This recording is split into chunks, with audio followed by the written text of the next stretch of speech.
நம பார்வதீபதையே அரகர் மகாதேவா. அன்பார்ந்த பக்தி ஒளி நேயர்களுக்கு சுவாமிநாசாரி அனந்த கோடி நமஸ்காரம். தனம் தரு கல்வி தரும் ஒரு நாளு தளர்வரிய மனம் தரு தெய்வ வடிவு தரு நெஞ்சில் வஞ்சமில்லா இனம் தரு நல்லனை எல்லாம் தரு அன்பர் என்பவர்க்கே தனும் தரும் பூங்குழலால் அபிராமி கடை கண்களே. எல்லாம் அம்பாளுடைய அனுகிரகத்தினால நிறைய ஜெயிக்கணும், செல்வங்கள் நிறைய பெறணும். அம்பாள் என்ன சொல்றார், அபிராம பட்ட என்ன சொல்றாரு, தனம் தரும் கல்வி தரும். முதல்ல தனத்தை கேட்கிறார்.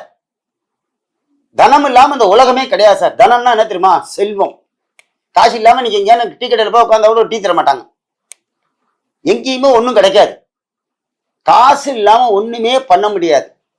சன்னியாசியா இருந்தாலும், ரிஷியாக இருந்தாலும், தபசியாக இருந்தாலும், யோகியாக இருந்தாலும், இவன் ஒரு சம்சார சக்கரத்திலே குடும்பஸ்தனாக இருந்தாலும், யாராக இருந்தாலும் செல்வம் இல்லாமல் இந்த உலகத்தில் நடமாட முடியாது.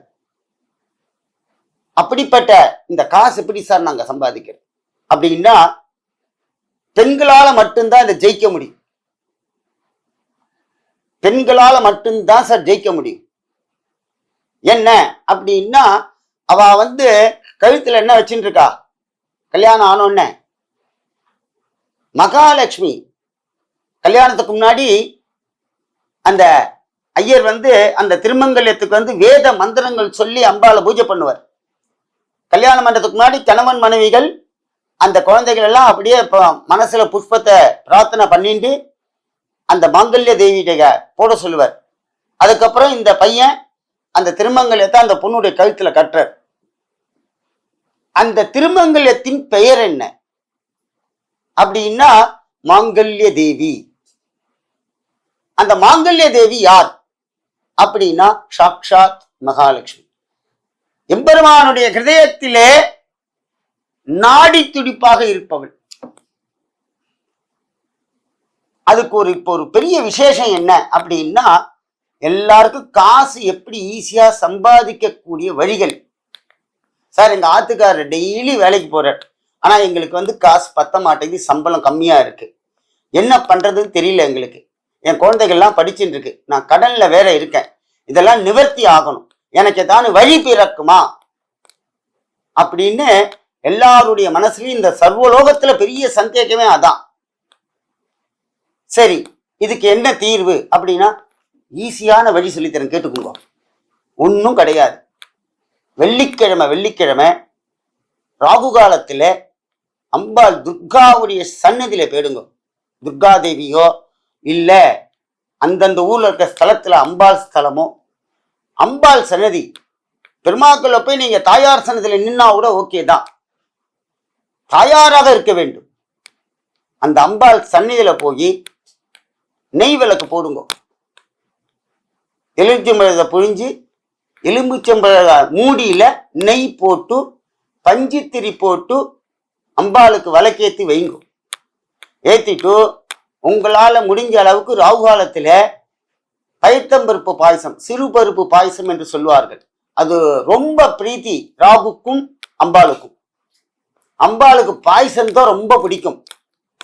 சக்கரை பொங்கல் இருந்தால் கூட பாயசத்தை மடன்னு குடிப்பா அம்பாள். தாகம் அப்படி தீர்த்தக்கூடிய ஒரு பெரிய விஷயம் அந்த பயத்தம்பருப்பு பாயசம். அதை பண்ணுங்க. அதை பண்ணி 5 சுமங்கலிகளுக்கு உங்க சக்திக்கு தகுந்தால் போல் ரவிக்க விட்டு, வெத்தலை பாக்கு, மஞ்சக்கிழங்கு, திருமங்கல்ய சரடு, இதை வச்சு உங்க சக்திக்கு தகுந்தால் போல் 1 ரூபாயிலேருந்து 11 ரூபா வரைக்கும் கொடுக்கலாம். நீங்க 1 ரூபா பணம் வச்சு கொடுக்காம அவ கையில வெத்தலை பாக்கே கொடுக்க கூடாது. அந்த முறையை நீங்கள் செய்து பூஜை முடிஞ்ச உடனே யாராலும் ஒரு சுமங்கலிகள் கூப்பிட்டு நீங்க கோவில்ல கொடுங்க. அந்த பாயசத்தையும் அவளை குடிக்க சொல்லுங்க. சில கோவில்ல பாயசம் நீங்க பண்ணி போய் எடுத்துக்க மாட்டேங்கிறா அப்படின்னா கோவில் குருக்கள்கிட்ட கொடுங்க, அவ பண்ணுவா. இல்ல சாமி அதுவும் அங்க ஒத்துக்கல அப்படின்னா நீங்க கோவில்ல போய் எல்லாம் கொடுத்துட்டு ஆத்துல பைத்தம்பருப்பு பாயசம் பண்ணதை நீங்க பையில வச்சுட்டு அந்த யாருக்கு நீங்க சுமங்கலியர் கொடுக்குறீங்களோ அவளுக்கு வெளியில வந்து அவளுக்கு கொடுத்துருங்க உங்க கையால. இது எதுக்காக கொடுக்கறது அப்படின்னா, ஒரு சுமங்கலிக்கு நீங்க என்ன வெத்தலை பாக்கு கொடுத்து எல்லாம் பண்ணாலும் அவளுக்கு ஏதானும் ஒன்று ஆகாரம் கொடுக்கணும். கொடுத்தேன்னா அஷ்ட ஐஸ்வர்யமும் நம்ம மாத்திர வந்து உட்காந்துக்கும். எப்படி வரும் அப்படின்னா, முதல்ல உங்க ஆத்துக்காருக்கு ப்ரமோஷன் வரும். முதல் பாயிண்ட் ப்ரமோஷன் வரும். ரெண்டாவது, அந்த பதவி உயர்வு வந்தோடனே சம்பள உயர்வு வரும். இப்படி இந்த சம்பள உயர்வு வந்தோடனே உங்களுக்கு கடன் தொல்லைகள்லாம் கொஞ்சம் கொஞ்சமா நிவர்த்தி ஆகும். நீங்க வேலைக்கு போகணும் ஆசைப்படுவேன், ஆத்துக்காருக்கு உதவியா இருக்கணும்னு. உங்களுக்கும் ஆத்திலே இருக்கக்கூடிய ஒரு கைத்தொழில் உங்களுக்கு ஒரு பெரிய பக்குவத்தை கொண்டு கொடுப்பார் அம்பாள்.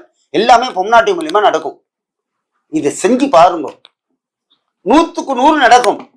அம்பாள்கிட்ட எவ்வாறு ஒரு கதியா போய் உட்காந்துட்டோமோ, அம்பாள் அனுக்கிரகம் பண்ணாம வெளியிலேயே அனுப்ப மாட்டா நம்மள. அபிராமர் பட்டர் கதை தெரியாதவாளே கிடையாது இந்த உலகத்துல. அவரே மாதிரி மனசுல ஒரு தைரியத்தோட இருந்தவா யாருமே கிடையாது. ஏன் அம்பாள் வருவா போடி அப்படின்னு சொன்னவர் அவர். அம்பாளை வாடி போடின்னு கூப்பிட்ட ஒரே பக்தர் அவர் தான். அம்பாள்கிட்ட அந்த அளவுக்கு எல்லாம் போய் பக்தியா இருக்க முடியாது. அம்பாள் அங்கார ஓங்கார சுரூபிணி. அம்பாள் பார்க்கும் பொழுதே கண்ணை திறந்துட்டான்னா அந்த கண்ணு திறக்கிறது குளிர்ச்சியா இருக்கணும். ஆதிபராசக்தி ரூபிணி. அப்படிப்பட்ட அம்பாளை அபிராமப்பட்டர் கூப்பிடுறார் வாடின்னு. அம்பாலும் வந்து உட்கார்ந்துக்கிறா. எதுக்கு? பக்திக்கு. சகல செல்வங்களூ தரும் இமயகிரிராயதனையை மாதேவி நின்னை சத்தியமாய் உள்ளத்தில் துதிக்கு அன்பருக்கு மனோ இறங்கி. எப்படி பாடினார் பார்த்தீங்களா? அம்பால மனம் இறங்கி, அம்மா உன்னுடைய பக்தர்கள்லாம் இருக்கா, எல்லாருக்கும் மனம் இறங்கு அப்படின்னு சொல்றாரு. எதுக்காக? நம்ம கஷ்டங்கள்லாம் நிவர்த்தி பண்றதுக்கு. அதனால வெள்ளிக்கிழமை அன்னைக்கு நான் சொன்ன இந்த பரிகாரத்தை நீங்க பண்ணுங்க.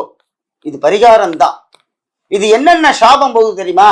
நம்ம முன்னோர்களுடைய சுமங்கலிகள் சாபம் போகும், கன்னியா சாபங்கள் போகும், ஆத்துல சுமங்கலி தோஷம் போகும், மாங்கல்ய தோஷம் போகும். முக்கியமா இதை நீங்க செய்யுங்க. மாமா என் காலத்துல ரொம்ப பண கஷ்டமா இருக்கு அப்படிங்கிறவா இதை செய்யுங்க. மாமா எனக்கு எல்லாமே நல்லா இருக்கேன், என் காலத்துல எல்லாம் பேரம் பேத்தி எல்லாம் பார்த்தாச்சு அப்படின்னா அம்பாலை நீங்க திருப்திப்படுத்துங்க.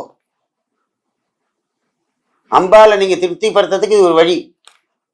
வெள்ளிக்கிழமை கோவில்ல எல்லாரும் சுமங்கலிகளுக்கு இந்த ரவிக்கப்பட்டு மஞ்சக்கிழங்கு, வெத்தலைப்பாக்கு பழம், திருமங்கல்ய சரடு, மஞ்ச குங்குமம், ஒரு ரூபாயிலேருந்து 11 ரூபாய்க்குள்ள ஒரு பணம் வைத்து நீங்க 6 வாரம், சுக்கிரன் 6 வாரம் செய்யுங்கள். இந்த 6வது வாரம் ஏன் சொல்றோம் அப்படின்னா, ரோக நிவாரண ஸ்தானம் பேர். ஜாதகத்தில் நீங்க பார்த்தீங்கன்னா 6ஆம் இடம் மறைவு ஸ்தானமாகவும் ரோக நிவாரண ஸ்தானமாகவும் இருக்கும். இந்த 6ஆம் இடத்துல இருக்கலாம் நல்லா இருக்கணும். இந்த சுக்கிரன் வந்தானா நல்லா இருக்கும். அதனால அந்த 6ஆம் இடத்துல எந்த ஒரு கிரகம் மறையக்கூடாது. அதே போல இந்த பிரீத்தியை விடாம செய்யுங்க. கல்யாணம் தானா நடக்கும், ஆத்துல எல்லாமே மங்களகரமா நடக்கும். ஆகையினால எல்லாரும் இந்த வெள்ளிக்கிழமையில நான் சொன்ன இந்த பரிகாரத்தை செய்யுங்கள். நீங்க 3 பேர் கொடுத்தா கூட போதும். 5 பேருக்கு கொடுவா, 5 பேர் கொடுக்கலாம், 7 பேர் கொடுக்கணும், தைரியம் அல்லவா பண்ணலாம். ஆனால் மினிமம் 3 பேருக்கு நீங்க கொடுங்க. சுவாமி எனக்கு ரவிக்கப்பட்டு வாங்கிறதுக்கெல்லாம் சக்தி கிடையாது அப்படின்னா, வெறும் வெத்தலை பாக்கு 2 வாழைப்பழத்தை வச்சு மஞ்சக்கிழங்கு மஞ்ச சரடு இல்லாம கொடுக்காதீங்க. அதை மட்டும் கொடுத்து பாருங்க, அமோகமா இருப்பேன். நீங்க எதிர்பார்ப்பேன், என்ன இந்த மாமி 4 வாரமா கொடுத்தா ஆளையே காணுமே அப்படின்பேல். பார்த்தா அவாத்துல அந்த மாமி அமோகமா பொண்ணுக்கு கல்யாணம் பண்ணிட்டு அமெரிக்கால செட்டில் ஆகிட போயிருப்பா. அப்புறம் கொஞ்ச நாள் கழித்து தான் வருவா. இல்லம்மா நான் 4 வாரம் 5 வாரம் பண்ண, அதுக்குள்ள எங்க காலத்துல கல்யாணம் நிச்சயம் ஆயிடுத்து, மாப்பிள்ளையே எங்க அமெரிக்கா ஆயிடுச்சுன்னு போயிட்டாருவா. இதெல்லாம் அம்பாள் செய்து கொடுப்பாள். ஆகையினால நம்ம எதை நினைத்து செய்கிறோமோ அது நன்றாக இருக்க வேண்டும். ஆகையினால பெண்மணிகள் எல்லாரும், தாய்மார்கள் எல்லாம் இதை செய்யுங்கள். இதுல இன்னொரு பலனும் உண்டு. லோக ரட்சகம் பேரு. லோகக்ஷேமமா இருக்கும். நம்ம பண்ற சிவ பூஜை, நம்ம பண்ற ஒரு தர்மத்தினால லோகமும் நல்லா இருக்குமா.